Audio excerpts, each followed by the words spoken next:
And we are going to learn about general knowledge of legislation in relation to homeopathic pharmacy. Coming to introduction, homeopathic system of medicine is about 200 years old. In India, it was first time introduced by Raja Ranjit Singh in 19th century. In 1969, first time homeopathy got legal status and it was introduced in Drugs and Cosmetics Act 1940.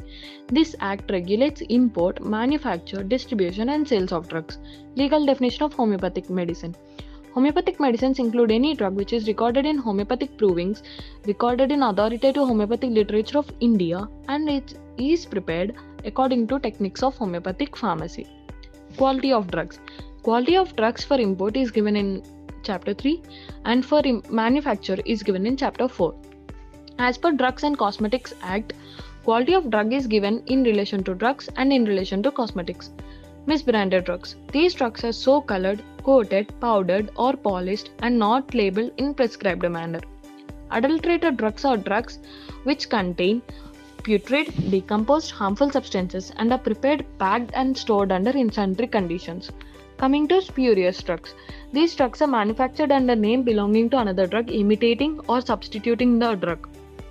And this label contains name of individual or company which is fictitious. Standards to be followed are given under second schedule of the Act. Coming here, we are going to learn about different parts which are discussing about sale, manufacture, distribution, labeling, packaging and ophthalmic preparations in homeopathic pharmacy. Part 6A deals with sales of homeopathic medicines. Rule 67A is the rule which gives different components of Part 6A which deals with sales of homeopathic medicine. 67% sale is the mnemonic to remember this. 67A. 67A deals with appointment of licensing authority of state government. Application for grant or renewal of license. This renewal within 6 months costs 250 rupees and if applied after 6 months we have to pay extra 50 rupees per month thereof. For damage or loss we have to pay 50 rupees to get a duplicate.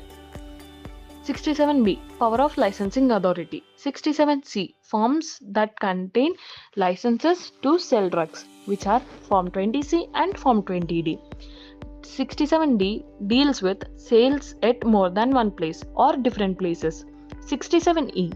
Duration of license before expiry. This license is valid for 5 years from the date which is granted or renewed. Under 67E, we have sub-rule which is 67EE, which contains certificate of renewal in Form 20E.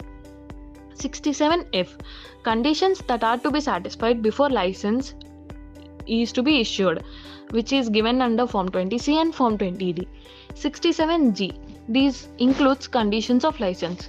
Under 67G, we have 67GG, which requires additional information that is to be furnished by applicant for licensing authority or a licensee.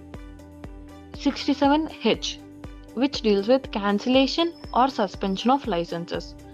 Now we are going to learn about Part 7A, which deals with manufacture for sale or for distribution of homeopathic medicines.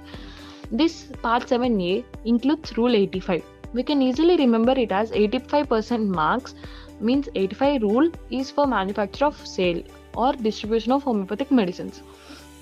85A. Manufacture on more than one set of premises, means in different premises for manufacturing homeopathic medicines we have to apply under 85A. 85B. Application for license to manufacture homeopathic medicines in Form 24C. 85C. Application to manufacture new homeopathic medicine and only approved by licensing authority under Rule 21. 85D. Form of license to manufacture homeopathic medicines which is given under Form 20C. 85E. This is a very important and is given in different question for 5 marks. 85E. Conditions for grant or renewal of a license in Form 20C. Factory premises shall comply with the requirements and conditions specified in Schedule M1. 85EA deals with inspection before grant or renewal of license. 85EB, which includes the report given by the inspection authority. 85 EC, which includes grant or refusal of license by the inspection authority or the inspector. 85 ED, if the license has been rejected, we can apply furtherly under 85 ED. 85 EE deals with appeal to the state government if any legal case happens. 85F, duration of license. 85G, certificate of renewal. 85HH contains conditions for the license to be satisfied before getting a license. 85HH gives additional information that is to be furnished by applicant for license or a licensee to the licensing authority. 85I deals with cancellation and suspension of license. Part 9A. This Part 9A deals with labeling and packaging of homeopathic medicines.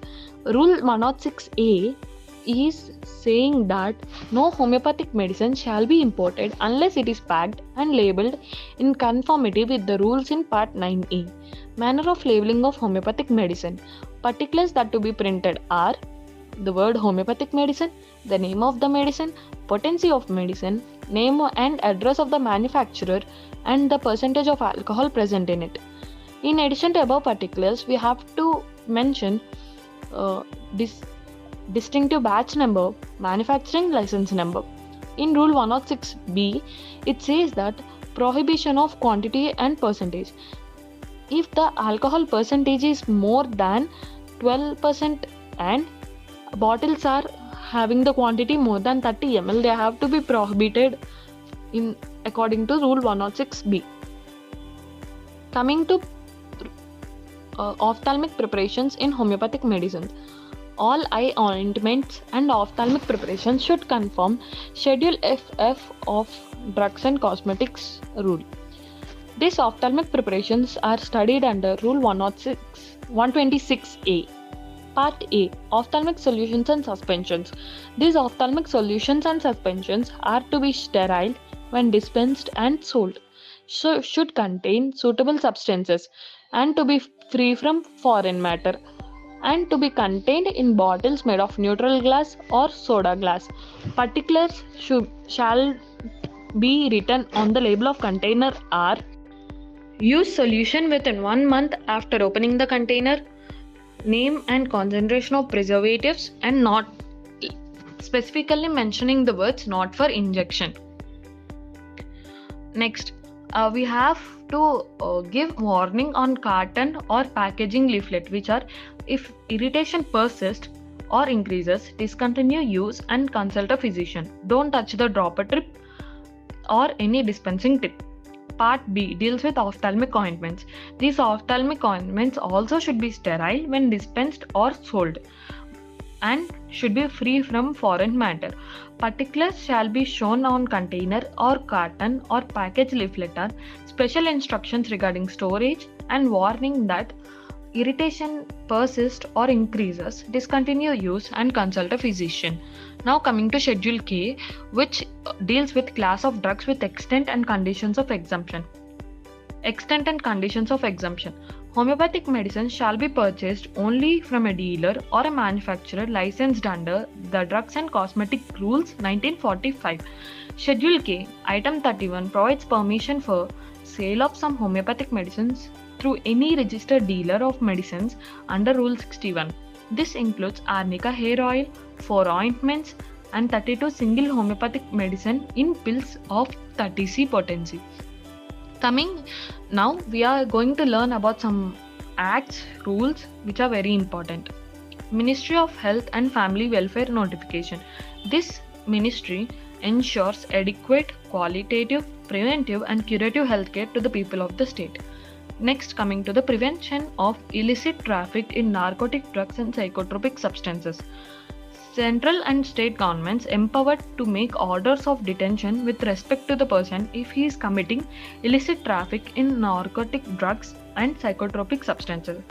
The Drugs and Magic Remedies Act basically prohibits kinds of advertisements pertaining to drugs and magical cures. The Medicinal and Toilet Preparation Act. It provides for the collection of Duty of excise on medicinal and toilet preparations containing alcohol, opium, Indian hemp, and other narcotic drugs. Dangerous Drugs Act 1930. This legislation relates to the medicines containing opium, morphine, which are considered addiction forming, dependence producing drugs, and regulates their manufacture and sales. Drug Prices Display and Control Order 1966. This order has been made in order to make drugs available for general public at a reasonable prices. Any change in wholesale or retail price of the drug can be effected only with prior approval of central government. Here comes to an end for the general knowledge of legislation in homeopathic pharmacy.